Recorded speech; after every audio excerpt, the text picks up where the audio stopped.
10 वर्षों की सरकार में मायावती जी को इन लोगों ने बहुत थ्रेट किया। आप जाइए, जो बहन जी के खास लोग हैं उनसे पूछिए कि यूपीए की सरकार में जब बसपा भी सपोर्ट में थी तो क्या बसपा के लोगों को ईडी और सीबीआई की धमकी नहीं मिल रही थी? क्या बहन जी को ईडी और सीबीआई की धमकी नहीं मिल रही थी?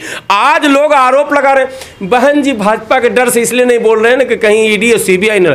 अरे यूपीए की सरकार में ईडी सीबीआई लग चुकी है पहले ही, जब वो सरकार में भागीदार थे, बहन जी थी, बसपा जब उसमें हिस्सेदार था, तब आपने नहीं छोड़ा। तो कांग्रेस हमेशा अपने लोगों को उलझाती थी, कारण क्षेत्रीय पार्टियां न उठ पाए। लेकिन कांग्रेस की सरकार ने लालू प्रसाद के परिवार को ऐसा फंसाया कि आज तक तेजस्वी तक मुक्त ना हो पाया, तेज प्रताप भी मुक्त ना हो पाया, मीसा भारती भी मुक्त ना हो पाई, पूरे परिवार को उलझा दिया। 10 वर्षों में अगर कांग्रेस चाहती तो लालू जी को क्लीन चिट मिल सकता था। तो जब 19 में आपकी बुआ थी और कांग्रेस भी उसमें शामिल थी, तो 24 में इन 5 वर्षों में बुआ ने क्या किया ऐसा कि आप बुआ से इतना नफरत करने लगे? जब जब आप कहेंगे कि भाजपा का विकल्प कांग्रेस है, तभी आप रॉन्ग नंबर डायल करते हैं। भाजपा का विकल्प बीएसपी है। कांग्रेस तो बार बार कह रही है ना कि हमें बसपा की जरूरत पड़ेगी 2024 में, बगैर बसपा के हम बीजेपी को नहीं हरा सकते। तो कब जरूरत पड़ेगी? चुनाव के बाद। हाँ। चुनाव के बाद जरूरत पड़ेगी। सब कुछ लुटा के होश में आए तो क्या किए? दिन में अगर चिराग जलाए तो क्या किए? चुनाव हो रहा अब, तमाम गठबंधन तैयार हो रहे हैं, अब तुम्हारी रणनीति का खुलासा नहीं, तुम्हारे नेता का खुलासा नहीं।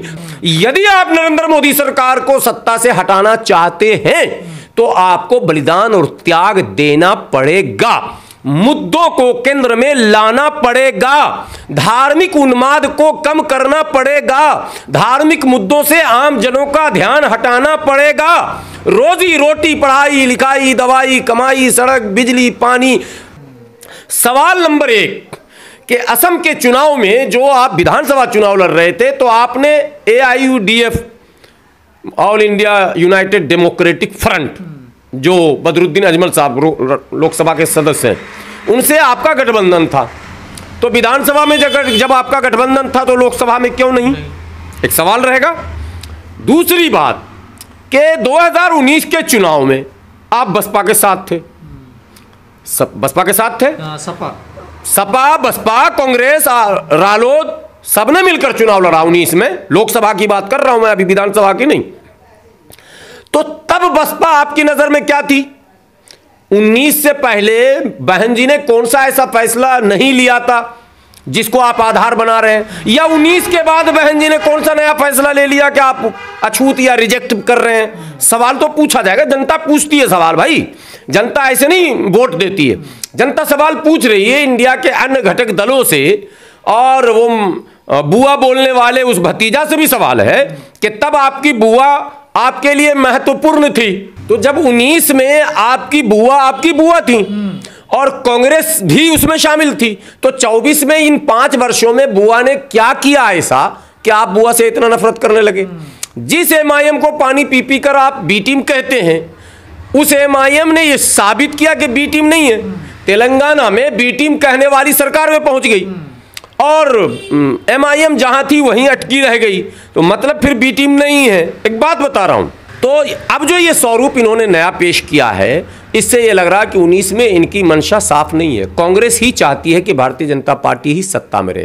कांग्रेस के जो रणनीतिकार हैं वो सब बात छोड़कर एक ही बात रटे हुए हैं कि भाजपा से लोग थक जाएगा जिस दिन, उस दिन हमें खुद ही वोट दे देगा, यानी मैं ही राष्ट्रीय विकल्प हूं।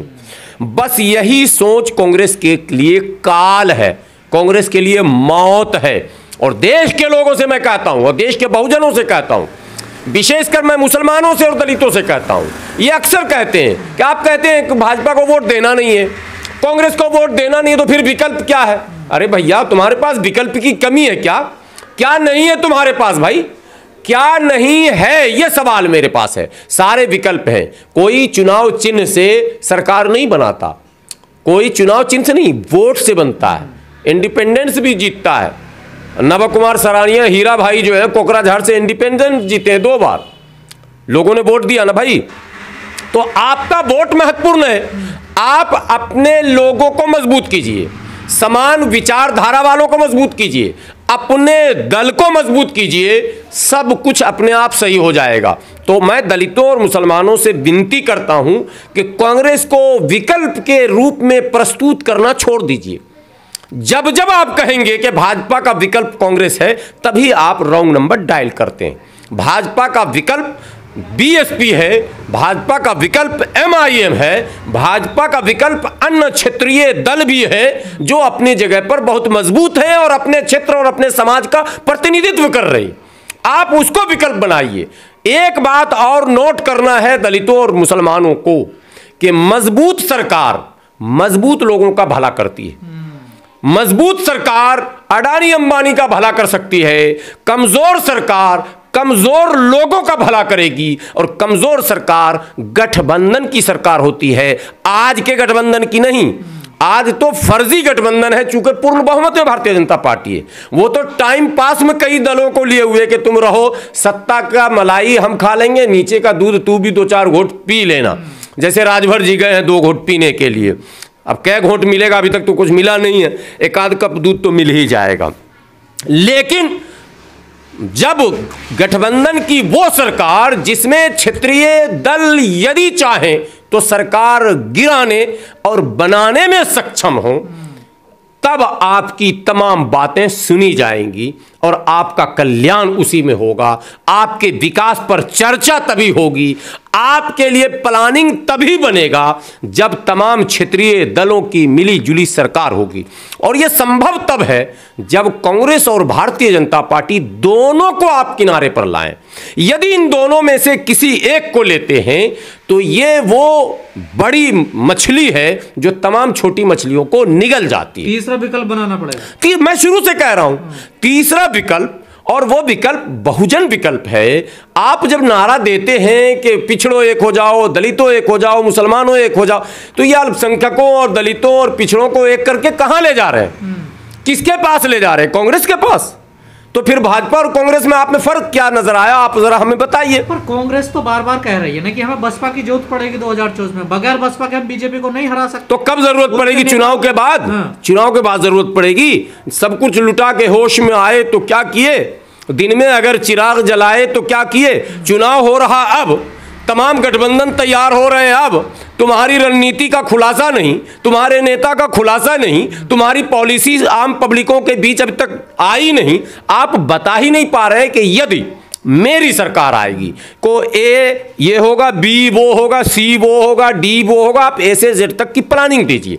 आपके पास वो प्लानिंग प्रस्तुत करने वाली टीम नहीं है। तो क्या कांग्रेस गोल गोल घुमा रही है सब? बिल्कुल गोल घुमा रही है, और वो गोल खुद घूम भी रही है। उसके प्लानिंग में एक ही प्लानिंग है कि मोदी जी से जिस दिन सब लोग थक जाएंगे, देर सवेर हर सरकार से लोग थकते हैं, आप पुलाव और क्या कहते हैं रसगुल्ला भी रोज खिलाइएगा, लोग थक जाएंगे। उसको लगेगा यार अब दाल खाना ही चाहिए, थोड़ी सब्जी खानी ही चाहिए, थोड़ी सादी रोटी भी खानी चाहिए, हमेशा पराठा तला हुआ ठीक नहीं लगता। ये मानव स्वभाव है, इंसान की फितरत है कि चीज अच्छी भी हो तो ज्यादा दिन तक वो नहीं टिकता। डेली पुलाव गोश्त खिलाएगा आदमी थक जाएगा। आप न्याय यात्रा कर लो, अन्याय यात्रा कर लो, जोड़ो यात्रा कर लो, तोड़ो यात्रा कर लो, सरपटको यात्रा कर लो, या दंडवत करके खड़े हो जाओ। 50 सीट से ज्यादा कांग्रेस को 2024 में नहीं आ रही।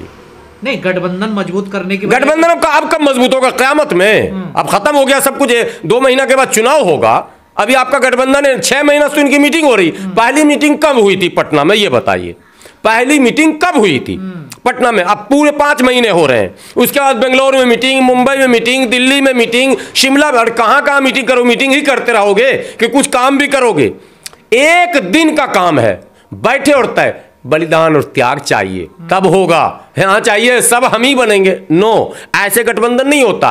आज की तारीख में आपको यह तय करना पड़ेगा कि आप बिल्ली के गले में घंटी बांधेगा कौन।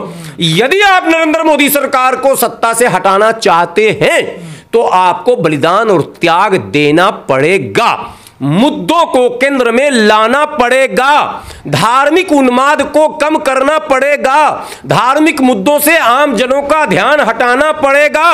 रोजी रोटी, पढ़ाई लिखाई, दवाई, कमाई, सड़क, बिजली, पानी, इस पर आपको पब्लिक को जोड़ना पड़ेगा। और उनके जो मुद्दे हैं, जो कानून ऐसे बनाए जा रहे हैं कथित तौर पर, जिस कानून से आम जनों के हित प्रभावित हो रहे हैं, उस विषय में आम लोगों को जागरूक करना होगा। ये सारे विषय हैं, तो इनके पास नहीं। बेरोजगारी बहुत है, आपके पास डेटा नहीं है। महंगाई बहुत है, आपके पास डेटा नहीं है। भाजपा प्रवक्ता जब आपके सामने आता है तो आपको पटक देता है।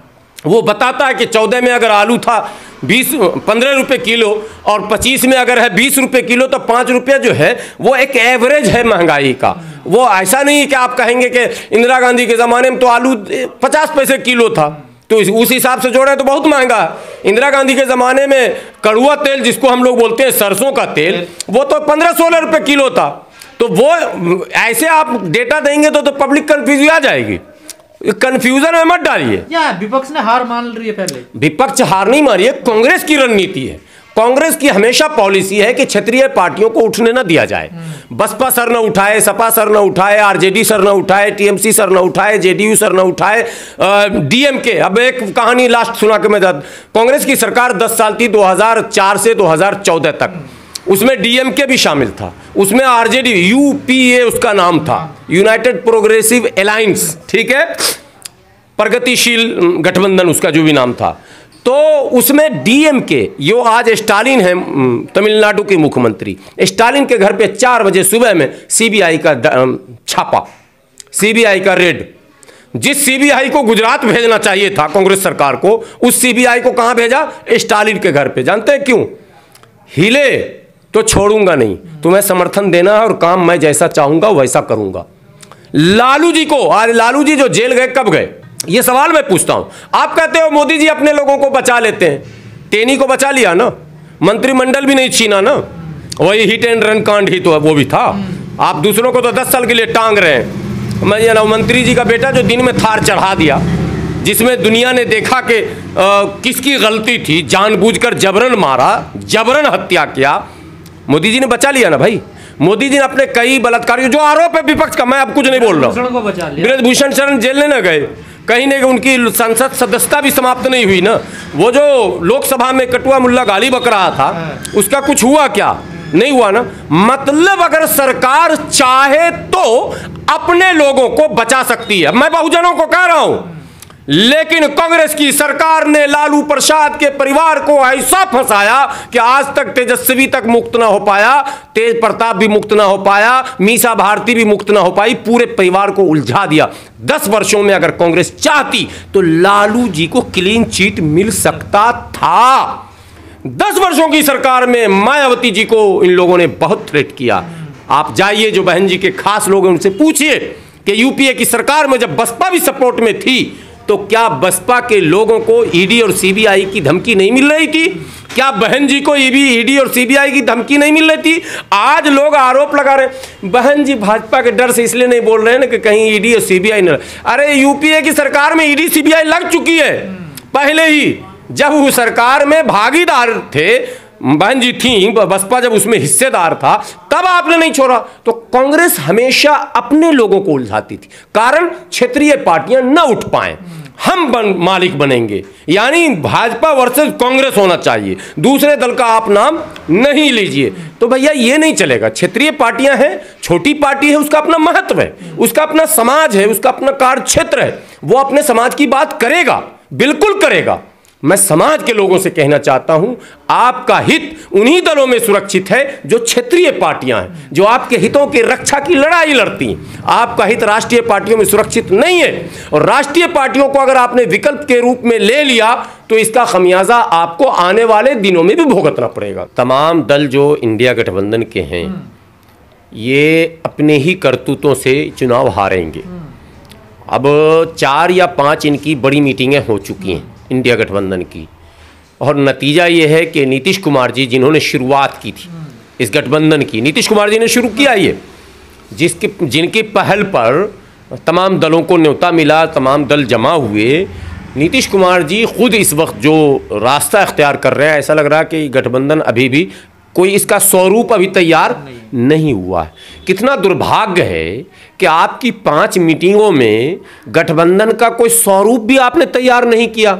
देश की जनता देख रही है देश की जनता समझ रही है और देश की जनता अब बोल रही है कि भाई इनके बस का, तुमसे ना हो पाएगा भाई। अगर होना होता, मैं कहता हूं हम जैसे लोगों को 2-4 घंटे का टाइम दीजिए, उत्तर प्रदेश का फार्मूला, बिहार का फार्मूला, झारखंड का फार्मूला, बंगाल का फार्मूला, उड़ीसा का फार्मूला, कर्नाटका का फार्मूला, तेलंगाना का फार्मूला, आंध्रा का फार्मूला, गुजरात का फार्मूला, महाराष्ट्र का फार्मूला, सारे फार्मूले मैं आपको दे देता हूं। हमें 4 घंटे का टाइम दीजिए, मैं डिजाइन कर देता हूं कौन पार्टी कहां पर लड़ेगी, अगर मगर के साथ ऑप्शनल करता हूं, और एक डिस्कशन के बाद सेकंड डिस्कशन में आप फाइनल लिस्ट मीडिया के सामने दे सकते हैं। लेकिन आपका कुछ ना आपकी नीति का खुलासा हुआ, ना आपके नेता का खुलासा हुआ, ना आपके सीट का खुलासा हुआ, ना आपका संयोजक चुना जा सका, ना यह तय हुआ कि किस किस को और लिया जा सकता है, न यह तय हुआ कि किस बुनियाद पर हम मोदी सरकार को घेर सकते हैं। तो आपकी इतनी मीटिंगों में कुछ तय नहीं हुआ। पहली मीटिंग में मैंने कहा था कि आपको बसपा और MIM को और बदरुद्दीन अजमल साहब को, ये 2 पार्टियों को कम से कम इंडिया गठबंधन का पार्ट बनाना चाहिए।